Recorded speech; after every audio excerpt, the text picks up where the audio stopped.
Rebonjour tout le monde. Aujourd'hui, je voulais retourner un petit peu dans le système de déplacement des units sur la grille, dans le fond. Ce que je voulais faire, c'était tout simplement de mettre un petit peu plus de visibilité au nombre de cases que la unit pourrait se déplacer à, parce que ultimement, dans le fond, je veux pas que ma unit ait 200 000 mouvements de pointe comme ça. Je veux juste qu'elle puisse se déplacer du nombre de cases que je veux qu'elle se déplace, dans le fond. Ça allons limiter son nombre de mouvements, en bref. Donc, c'est justement ça que je voulais faire aujourd'hui. Je voulais justement limiter le nombre de mouvements de chaque unit. On va le faire aléatoirement pour l'instant, donc on va dire entre 5 et 10. Et on va tout simplement aussi l'afficher. Donc, je veux savoir en un simple coup d'œil, savoir que la unit peut se rendre jusqu'à cette case-là, celle-là, celle-là, celle-là, celle-là, celle-là, ah, pas celle-là, parce qu'on ne peut pas contourner autour, et etc. Donc, on va s'y attaquer tout de suite. On va aller dans la BP Unit. Parfait. Donc, pour tout simplement limiter ces mouvements, il va tout simplement nous falloir une variable pour commencer. Et la variable, je vais tout simplement l'appeler movement points, que ça va être un int. Hop. Et voilà.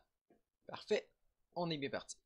Donc, une fois qu'on a cette variable-là, il va tout simplement falloir essayer de déterminer comment qu'on limite le nombre de cases que la unit peut se déplacer. Pour ce faire, je vais avoir besoin d'une nouvelle fonction dans la grille. Donc, on va aller dans ma grille. Ici, epigrid. Oh, ok, parfait. Donc, la fonction que je vais avoir besoin, hop, oups, voilà, ici, fonction.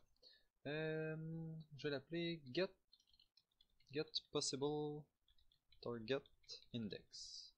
Et reachable index. Puis il y en a plusieurs, donc je vais le mettre au pluriel. Get reachable indexes. Parfait, on va l'avoir.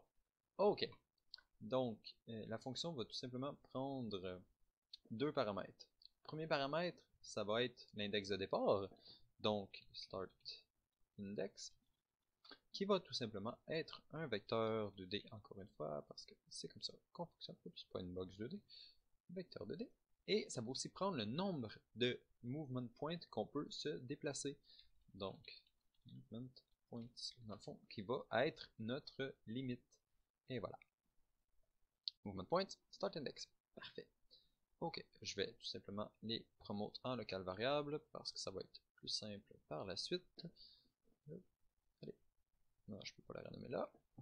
In start index. Puis in movement point. Ok, parfait. Donc, on a notre base. Donc, comment je pensais faire ça, dans le fond?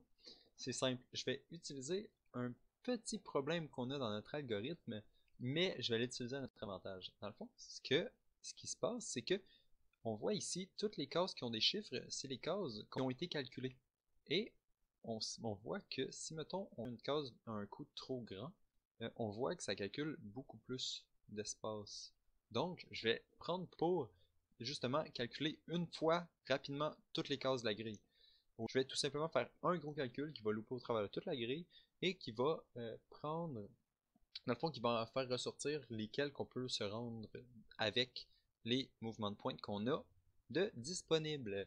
Donc, je sais pas si c'était clair, mais j'espère que oui, un peu. Donc, struct tiles, parce que ce qu'on va faire, c'est on va tout simplement louper au travers de notre structure pour essayer de trouver une de ces cases-là, dans le fond, une des cases qui est impossible avec un coût infini. Donc, on va en avoir besoin. Donc, ensuite, for each loop, comme ça ici. Et voilà. Et on va remonter en local variable, target, index, et voilà. Ok. Donc, comment ça fonctionne? Je vais prendre ma structure ici. Et je vais faire un find pour tout simplement trouver mon target index ici. On va splitter ça comme ça. Parfait, parfait, parfait. Ok. Donc, les informations que j'ai besoin pour que mes conditions soient bonnes, dans le fond, ce que j'ai besoin, c'est que soit ma unit, soit il y a une unit sur la case, soit le ground type est impossible ou nul, ou soit que le coût estimé pour se rendre de la case qu'on est en ce moment et la prochaine est plus grand que mon nombre de movement points. Dans le fond, ce que je veux, c'est j'en veux juste une. J'ai pas besoin de tout ça, mais j'en veux juste une qui correspond à une de ces critères-là. Donc, je vais faire ici pas égal à nul. Donc, si c'est pas égal à nul, c'est qu'il y a quelqu'un sur la case, donc la case est invalide. Donc, ça va fonctionner. Que le ground est égal à impossible, ça va faire la même chose. Que le ground est égal à none, ça va encore une fois faire la même chose. Et que le coût estimé euh, ouais, dans le fond, le coût estimé, on va le calculer. Donc, je vais tout simplement faire in start index ici et target index, comme ça, juste parce que ça va être un coût estimé différent de ce coût estimé là qu'on avait déjà storé. Dans le fond, l'autre c'était vraiment pour le pathfinding, mais celui-là, on va l'utiliser différemment. Dans le fond, on va l'utiliser de la même façon, mais dans un contexte différent. Donc voilà, on va prendre le coût estimé jusqu'à notre cible, jusqu'à notre target dans le fond, et on va checker s'il est grand, ou égal que notre maximum de mouvement point. Pas plus grand ou égal, juste plus grand, parce que sinon, ça va être valide. Puis on veut pas que ce soit valide. On va faire un beau OR booléen ici, avec ces 4 petits trucs là. Et une fois qu'on va avoir trouvé une case qui correspond à un de ces 4 choses-là, en fond, ce qu'on va faire, c'est on va faire un break dans notre loop. Et c'est pour ça que j'ai pas pris la bonne loop finalement. For each loop with break. Et voilà. Le break va nous permettre de juste looper, d'arrêter dans le fond de looper dans notre boucle une fois qu'on a trouvé ce qu'on veut. Et justement, vu qu'on set l'index ici au tout début, ça va nous indiquer c'est quel index qu'on veut chercher à partir de une fois qu'on va l'avoir trouvé. Parce qu'il est déjà mis dans une variable. Donc je vais prendre le true ici, et je vais tout simplement l'attacher dans le break à la fin là. Je vais me mettre des petites reroute nodes ici juste pour aligner un peu tout ça. Voilà, comme ça. Une fois que nous avons trouvé quel index utiliser, on va tout simplement appeler notre fonction de pathfinding. Find path to target. Voilà, comme ça. Donc, notre target index, c'est le target index qu'on avait seté la dernière fois qu'on a loopé. Et notre start index, bien sûr, c'est notre in start index. Comme ça ici. Par contre, là, il faudrait idéalement que notre fonction nous retourne un array de cases qu'on peut reacher, parce qu'en ce moment, ça sert absolument à rien. On essaie de trouver un path sur une case qu'on pourra même pas atteindre de toute façon. Donc, je vais tout simplement en tirer de l'information. Donc, je veux un output que je vais appeler reachable tiles, comme ça, que ça va être un array de vecteurs 2D, bien sûr. Comme ça. Ok. Là, par contre, bien sûr, notre fonction va avoir besoin de quelques modifications. Donc, tout simplement, il faut que, maintenant qu'on a un return, il faut que tous les chemins return quelque chose. Donc, ici, ici, return, mais ici, il return pas. Donc, je vais tout simplement ajouter un return ici, add a return, et le reachable tiles, dans le fond, vu qu'on va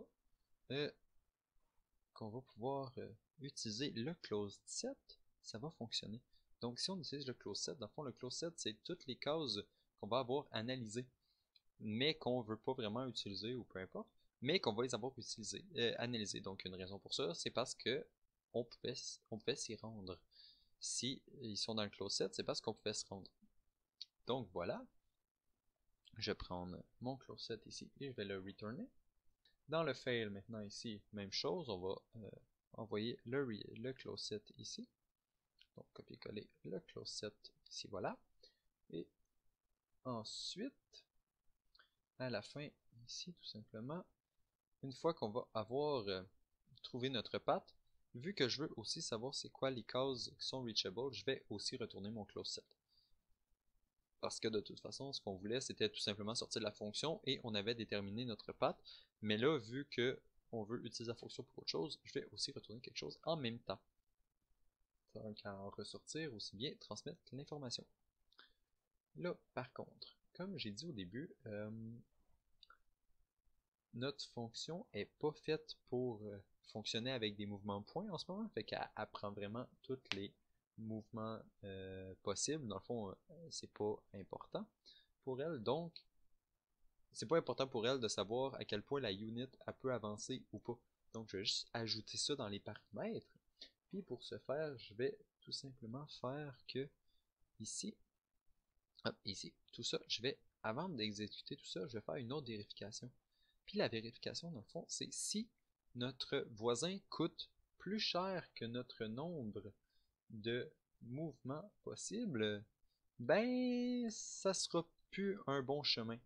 Donc, si tant que ce nombre-là, il va être plus petit que notre nombre de mouvements possibles, plus petit ou égal, il n'y a pas de problème, ça va être une case valide, mais sinon, ça va devenir une case invalide. Donc, voilà, comme ça ici. Ok, parfait. Donc, pour ça, je vais tout simplement aller chercher la unit qui est dans le player controller. Est-ce que je l'ai mis dans une variable? Get player controller ici, voilà, comme ça. Et je vais avoir selected unit et avoir son nombre de movement points qu'on vient d'ajouter juste avant. Donc, parfait. On pourrait aussi le passer en variable à la fonction. Ça serait sûrement préférable. Donc, quand on appelle la fonction, on lui dit combien il y a de mouvement point la unit qui appelle la fonction A. Et après ça, la fonction est complètement indépendante du reste. Mais pour l'instant, je vais juste le faire comme ça et par la suite, on le modifiera au besoin. Donc, parfait, je crois que c'était tout pour les petits ajustements dans notre fonction d'algorithme, ce qui nous permet de retourner à notre getReachable tiles, getReachable index, ici, et tout simplement return ça ici. Donc, je vais juste me faire un return node ici et retourner ce qu'on a calculé là. Parfait.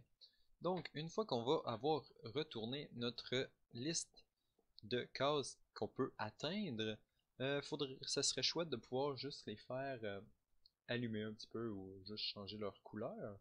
Donc, je vais tout simplement retourner dans notre unit ici et je vais me faire un événement, un autre event. Ok, custom event ici. Custom event. Event set possible set reachable tiles index parce que c'est des index, dans le fond c'est des vecteurs 2D. Donc je vais tout simplement me faire un événement qui va setter ça. Cet événement là va tout simplement appeler l'autre événement dans la grille. Get reachable indexes ici que je vais lui passer grid index en ce moment et mon nombre de mouvements points comme ça ici. Donc on va appeler la fonction comme ça, hop, hop, hop, comme ça ici, hop, et voilà. Et ensuite, tout ça, je vais tout simplement le mettre dans une variable qui va s'appeler reachable indexes. Parfait. Donc, maintenant, la unit a une liste d'index qu'elle peut atteindre. Puis ça, dans le fond, je veux tout simplement le calculer une fois que je vais l'avoir sélectionné. Donc, je vais enlever selected de selected parce que j'en ai plus vraiment besoin. Event set reachable indexes ici. Quand je vais la sélectionner, on va retourner dans notre grid encore une fois ici et je vais me créer une nouvelle fonction. Dans le fond, ça va être une copie de notre highlight current path, donc CTRL W ici, et highlight reachable index. Reachable tiles. Voilà, parce que ça va être des tiles. Et voilà, même fonction, ça va être sensiblement la même chose, mais ici, au lieu de event is in path, on va se créer un nouvel événement qui va tout simplement être event is reachable, quelque chose comme ça. Que je vais copier la même chose que event is in path ici, comme ça. Je vais juste tout simplement le dupliquer, le mettre en dessous ici. Event is reachable. Ici. Notre variable ici, je vais tout simplement la dupliquer encore une fois ici, is reachable. Ça, et remplacer notre is in path par is reachable. Et dans notre set color, je vais aussi dupliquer cette partie-là ici, comme ça, et que je vais remplacer par is reachable aussi. Me mettre un nouveau petit point là, voilà, comme ça, comme ça, comme ça. Attacher tout ça. Et on va dire que les reachable vont être une petite teinte de bleu. Pas un bleu complet, juste une toute petite teinte de bleu. Parfait. On va aller comme ça. Ok. Maintenant, on retourne en gris. Non. Dans un pad, tout. Non, c'est pas event is in path qu'il faut appeler. C'est event is reachable. Parfait.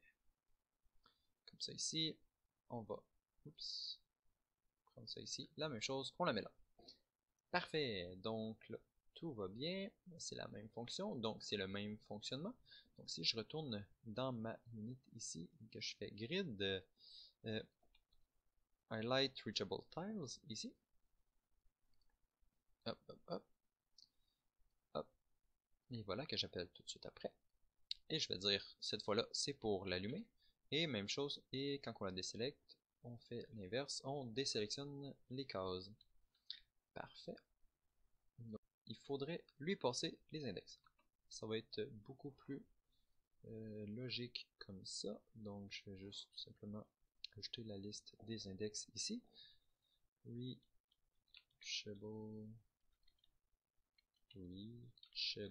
indexes. Je pense que je l'ai mal écrit tout le long.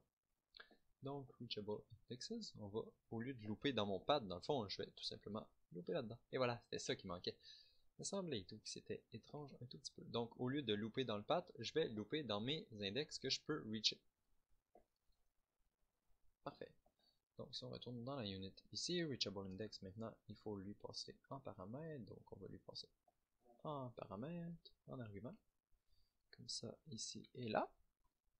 Parfait. Donc là, tout devrait compiler. Finalement, je vais faire que au début de ma unit, je vais me setter mes movement points.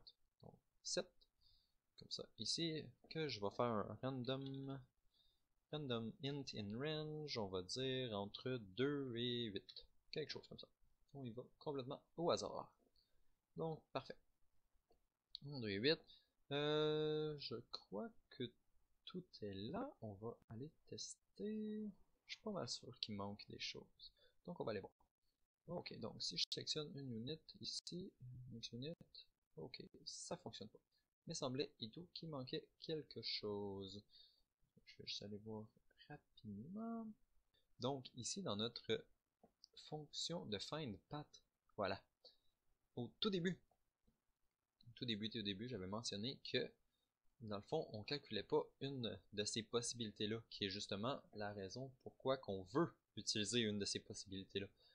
Donc, je vais faire un petit booléen qui va me permettre de décider si je veux que cette condition-là soit acceptée ou pas.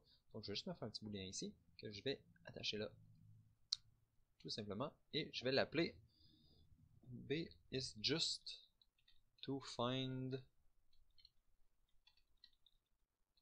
reachables. Et voilà. Donc, si on veut juste trouver les reachable tiles, il n'y a pas de problème. On n'a pas besoin de s'assurer que tout est valide. Parce que dans le fond, on veut une case qui est invalide.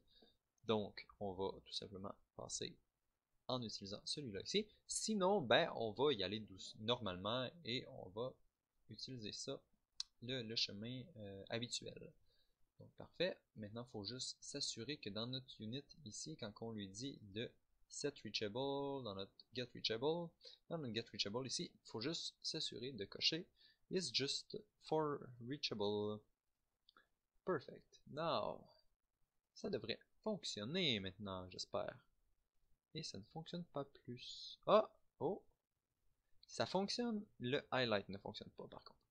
Mais ça fonctionne. On peut voir que les seules cases qui sont allumées dans le fond, qu'on sélectionne la unit, c'est les cases qui sont autour d'elle. Donc j'ai trouvé pourquoi ça ne fonctionnait pas. Dans le fond, ces deux événements-là, ils se font jamais appeler. Peut-être celui-là, mais celui-là, il se fait jamais appeler dans le fond. La seule place qu'on l'appelle, c'est ici. Et ça arrive quand on clique, seulement quand on clique sur les éléments de notre personnage. Donc si mettons je retourne dans le play mode et que je clique sur un personnage, on peut voir que ça fonctionne. Ça highlight dans le fond toutes les cases qui sont reachable par le personnage. Donc ça c'est chouette. Mais par contre, c'est pas pratique si mettons on veut les sélectionner à partir d'ici. Si on veut que ça apparaisse quand on les sélectionne directement. Le problème, dans le fond, il était ici, dans le Player Controller. C'est que ici, dans le fond, quand on passait par le widget, ça faisait appeler cette fonction-là. Mais cette fonction-là, la seule chose qu'elle faisait, c'était une nouvelle unit selected dans le Player Controller, mais elle ne disait pas la unit qui était sélectionnée. Elle faisait désélectionner l'ancienne. Donc, une fois qu'on a sélecté la unit ici, on va juste lui dire tout simplement Event Selected ici. Comme ça, la unit, elle va maintenant être au courant qu'elle est sélectionnée. Et voilà, maintenant tout devrait fonctionner. Maintenant, si on change de unit, on peut voir toutes les cases qui sont reachable par les units. Donc c'est parfait, on a une bien meilleure vision de ce que les units peuvent, où ce que les units peuvent se rendre. Donc, si je m'en vais jusqu'ici maintenant, hop, par contre, il va falloir que je refasse un autre tour au complet et retourner sur celle-là. Et voilà, on peut voir que son path est différent, ses possibilités sont différentes. Et voilà, donc c'était tout pour aujourd'hui. On se voit dans une prochaine vidéo. À la prochaine et bonne fin de soirée.